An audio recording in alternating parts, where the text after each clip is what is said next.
mencium semerbak wangi darah para syuhada, para pejuang, dan para mujahid-mujahid sejati yang tak rela membiarkan tanah-tanah mereka dibiarkan, dirampas, diberikan begitu saja kepada tangan-tangan hina dan kotor para Zionis sang penjajah.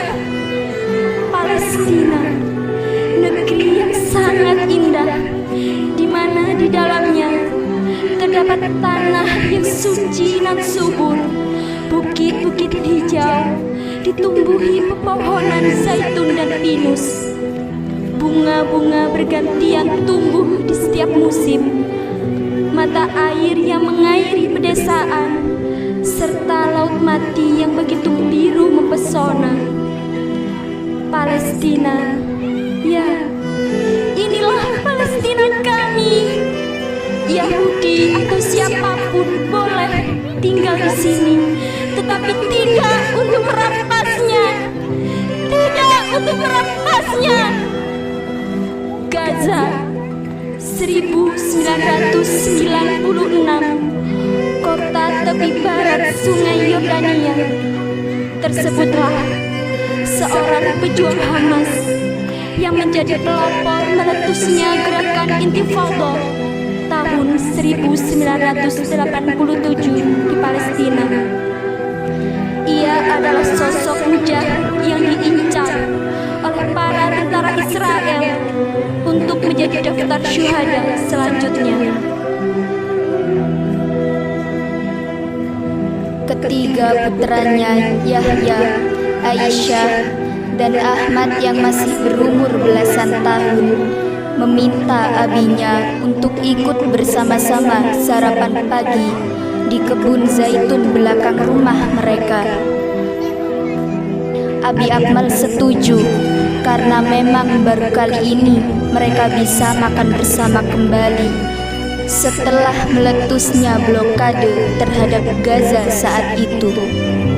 Hingga sesuatu pun terjadi.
Aisyah, Ahmad, ayo pulang dulu nak, sudah waktunya sarapan.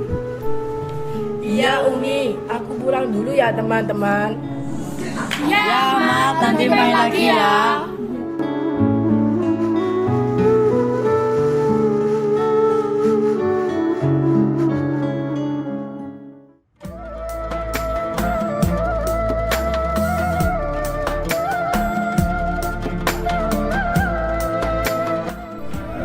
Umi, nanti nanti setelah sarapan Ahmad boleh main sama teman-teman lagi kan? Apa kalian tidak mendengar kalau tentara Israel akan menyerang Gaza? Sudah Umi, berita ini sudah ramai diberitakan di media. Iya Umi, kenapa ya Abi? Mereka mau menyerang kota kumuh ini. Mereka kan sudah mengambil kota-kota besar kita bertahun-tahun yang lalu. Karena Gaza adalah kota berjuang. Mereka sulit menggulingkan Hamas meski tanpa bantuan negara Arab. Abi, sungguh pagi ini tidak akan pernah aku lupakan. Karena sudah lama kita tidak berkumpul seperti ini. Andai kakek masih ada, pasti kakek senang kita bisa berkumpul dan makan bersama seperti ini. Aisyah anakku, ingat apa yang dikatakan almarhum kakekmu dulu, bahwa sesungguhnya hidup di sisi Rabbul Izzah pastilah lebih utama dari segala hidup yang baik di dunia ini. Kakek hanya berpindah tempat, wahai anakku, bukan meninggalkan kita untuk selamanya. Kakek sebenarnya menunggu kita di surga Allah. Ini semua hanyalah sementara. Benar wahai adikku, sudahlah jangan bersedih. Lebih baik kita makan saja makanan yang ada di depan kita ini. Jangan lupa kita harus selalu bersyukur kepada Allah.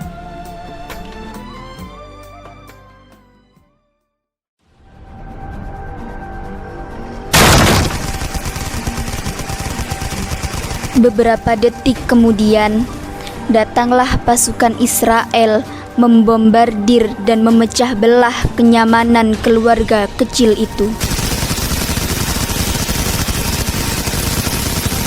Namun, Naas, Ahmad, dan ketiga Abi Akmal tertembak timah panas yang menembus lengan kanan Ahmad kecil. Ahmad! Ya, Aisyah, bersembunyilah di balik pohon itu.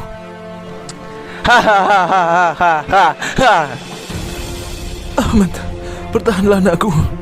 Abi akan membawa ke rumah sakit. Bertahanlah anakku.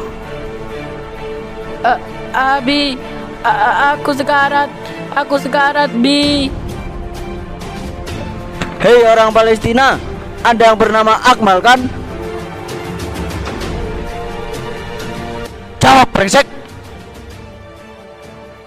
Apa yang kalian inginkan, Zionis laknatullah? Hahaha, mau tahu yang kami inginkan? Anda kami tangkap karena Anda telah terbukti ikut dalam organisasi radikal Hamas dengan gerakan intifada sialan itu. Cepat tangkap dia, Bro. Umi, Abi. Melihat hal itu, Yahya dan Aisyah segera berlari menyelamatkan Abi, Umi, dan adik mereka Ahmad. Abi, lepaskan abiku Israel brengsek. Lepaskan umiku. Hei bocah kecil tengi, menyingkirlah sebelum nanti peluru panas ini menembus batok kepalamu yang rapuh itu. Hahaha. Jangan Abror, nanti urusannya bisa jadi runyam. Lebih baik kita tahan dulu ayah dan ibunya yang tua renta ini untuk bahan informasi kita. Biarkan saja anak-anak itu mati dengan sendirinya menahan lapar dan haus tanpa kedua orang tuanya. Hahaha. Polisi Israel pun pergi membawa Abi Akmal dan Umi Hafsah jauh meninggalkan Yahya, Aisyah, dan Ahmad. Pergi jauh menuju sel tahanan yang pengap dan penuh penderitaan.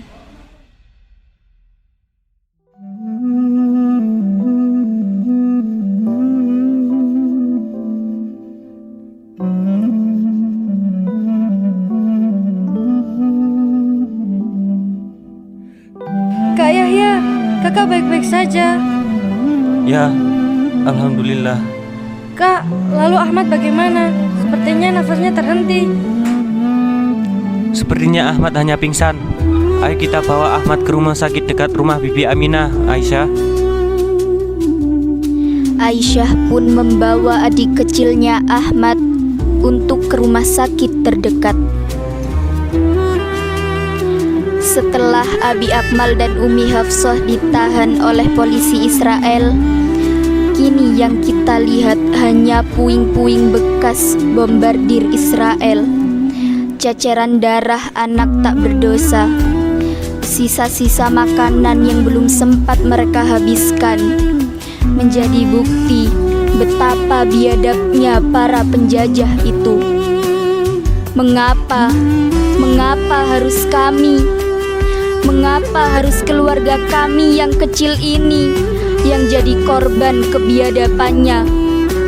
Apa yang bisa kita lakukan, kawan? Diam dengan menutup mata dan telinga, atau berlari dan bersatu menuju barisan kami? Intifadah. Ya, hanya dengan melawan kita bisa menginjaknya. Hanya dengan perlawanan kita bisa membalas injakannya, seperti injakannya kepada si Cikal Yahya, injakannya kepada Abi Akmal. Perlawanan menuju kebebasan.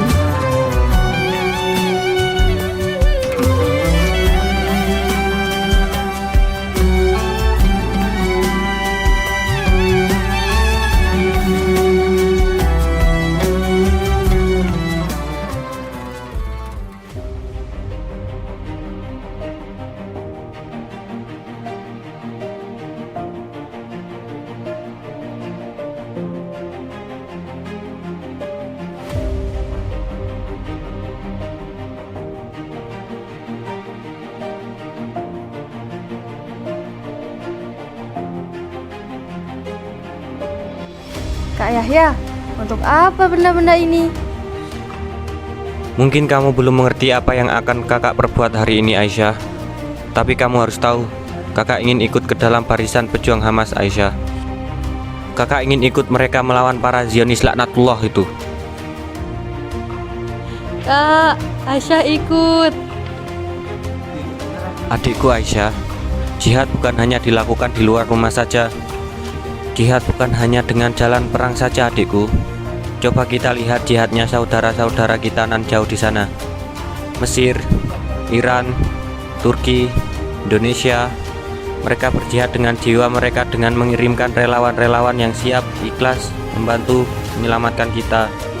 Mafi Marmara, Butuh Gaza, Rahel Kori adalah salah satu kepedulian terbesar mereka buat kita. Kini kamu harus berjihad dan bermujahadah di sini. Lihatlah adikmu Ahmad. Kamu harus bisa menjaganya selagi kakak pergi berjihad. Beri dia motivasi. Walaupun dia kini cacat, tapi kita bisa memberinya motivasi agar dia tetap bisa bertahan di sini. Kamu mengerti kan, adikku Aisyah? Berjihadlah di sini, Aisyah. Jihad dengan sebaik-baiknya. Jihad untuk ridha Allah. Kakak berjihad dengan barisan Hamas, karena memang kakaklah yang terpilih untuk masuk barisannya. Kalau bukan kakak, siapa lagi yang akan menggerakkan roda jihad Hamas di Palestina ini? Kita yang harus menggerakkannya, Aisyah.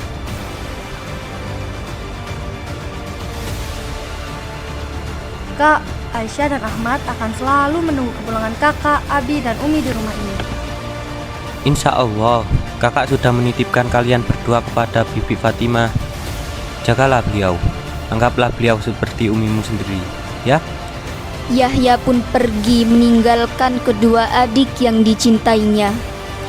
Pergi membawa secuil asa dan jihad yang membara untuk bersama-sama berjuang dalam barisan intifadah, barisan jihad yang menggelora.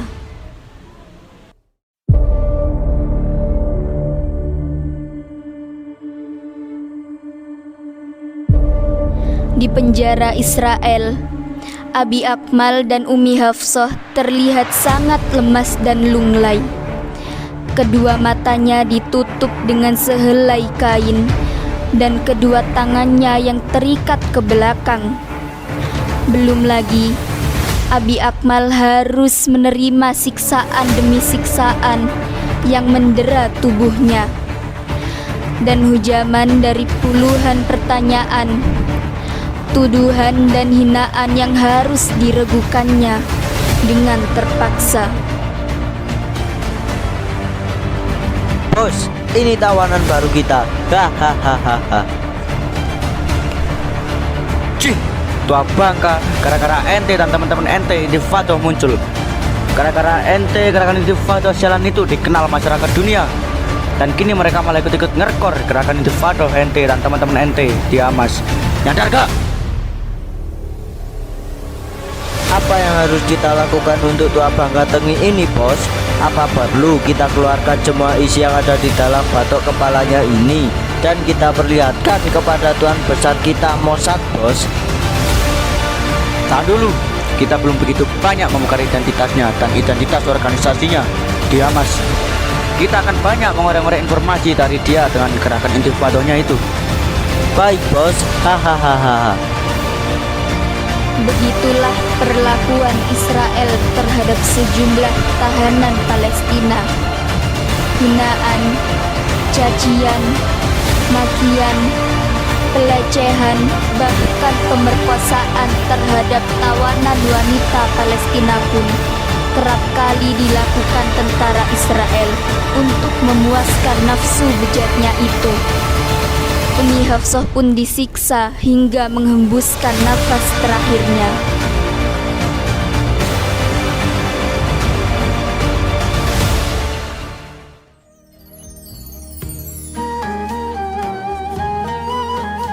Kak Aisyah,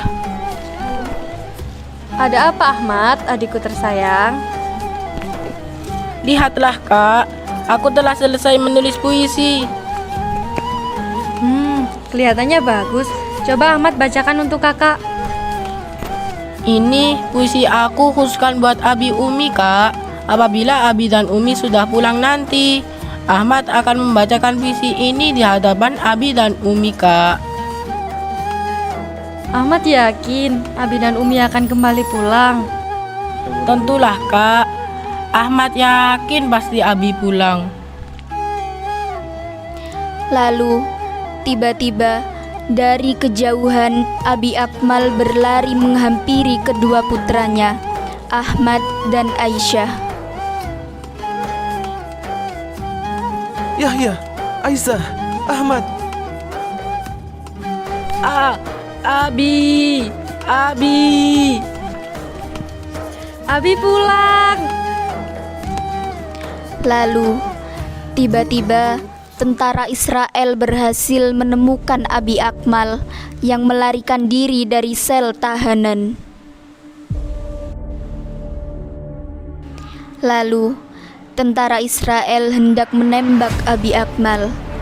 Kemudian datanglah Yahya menyelamatkan Abi Akmal. Tembak dia, Abror!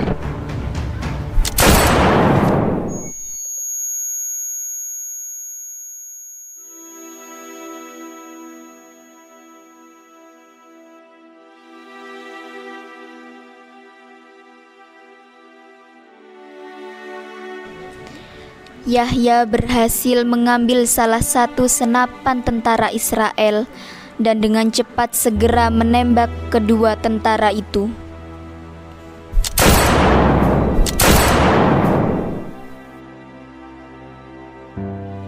Abi.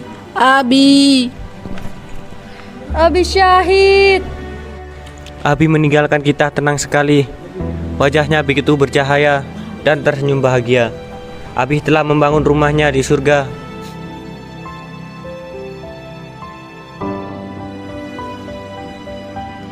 Inna lillahi wa inna ilaihi raji'un. Wahai jiwa yang tenang, kembalilah kepada Tuhanmu dengan hati yang ridho dan diridhoinya. Maka masuklah ke dalam golongan hamba-hambaku dan masuklah ke dalam surgaku. Quran Surat Al-Fajr ayat 27-30.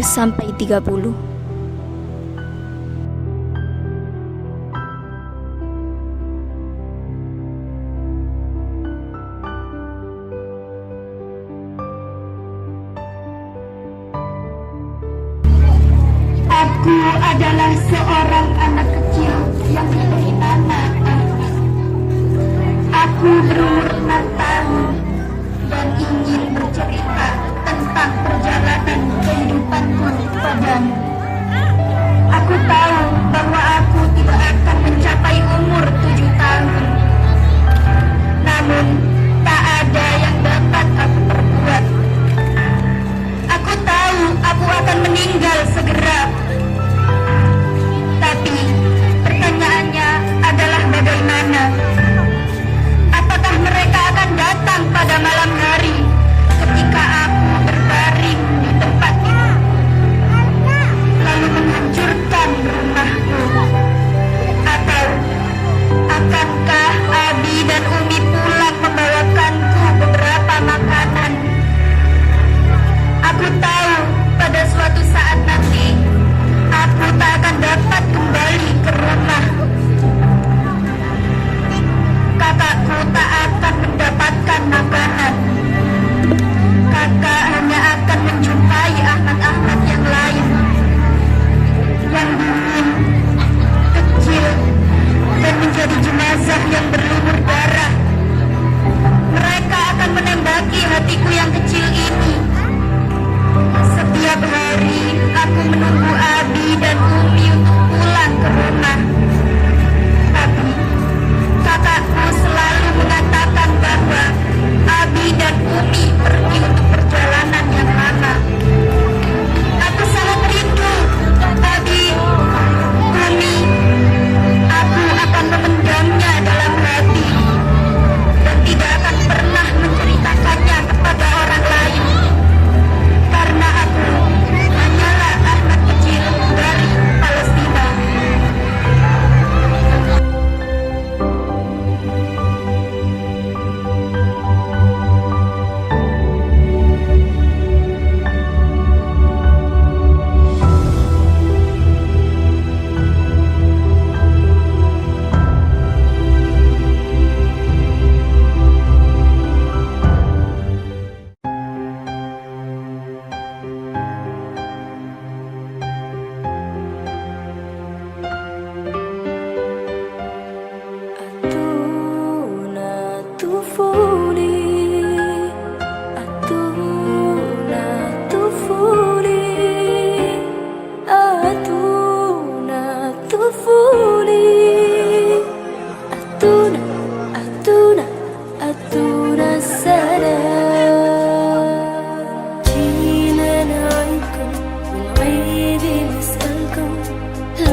ما في عنا العيات لازلي يا أعلام هردي محروقة